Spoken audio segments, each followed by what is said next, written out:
সালামু আলাইকুম।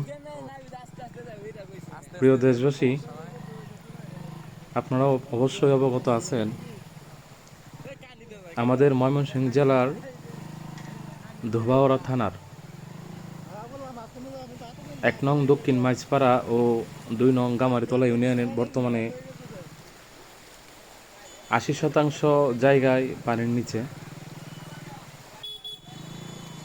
এখন আমি যে রাস্তা দিয়ে যাইতেছি এটা হচ্ছে কলসিন্দুর থেকে চারোয়াপাড়া রোড, মানে ২ নং গামারিতলা থেকে ১ নং মাইজপাড়ার রোড।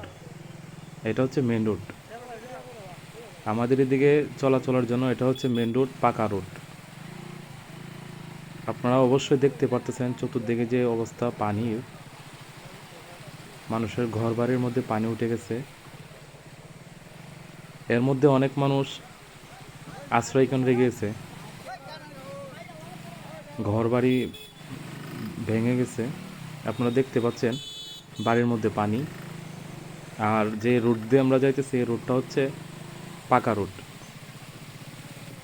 এটা হচ্ছে চারোয়াপাড়া থেকে কলসিন্দুর যে রোডটা আছে ওই রোড। দেখেন দেখেন মাইক্রো গাড়িটা কীভাবে পানির নিচে আছে। কতটুকু পানি হইলে পানির নিচে মাইক্রো গাড়ি চলে গেছে। দেখেন অবস্থা আসলে ভয়াবহ অবস্থা। ফোনের মধ্যে এত কিছু হয়তো স্পষ্ট হয় না, আপনারা সরাসরি দেখলে বুঝতে পারতেন কী অবস্থা। মেইন রোডের উপরে হাঁটু পানি। আপনারা দেখতে পাচ্ছেন যে শুধু সাদা আর সাদা পানির অবস্থা, কী একটা অবস্থা, চতুর্দিকে শুধু সাদা। এটা হচ্ছে নেওলার ব্রিজ বলি আমরা, চারোয়াপাড়া থেকে কলসিন্দুর যে রোড ওই রোডের ব্রিজ। এটা অবস্থা দেখেন, চতুর্পাশে অবস্থা দেখেন, শুধু সাদা, শুধু সাদা হয়ে গেছে। পানির স্রোত দেখেন, পানির ভয়াবহ স্রোত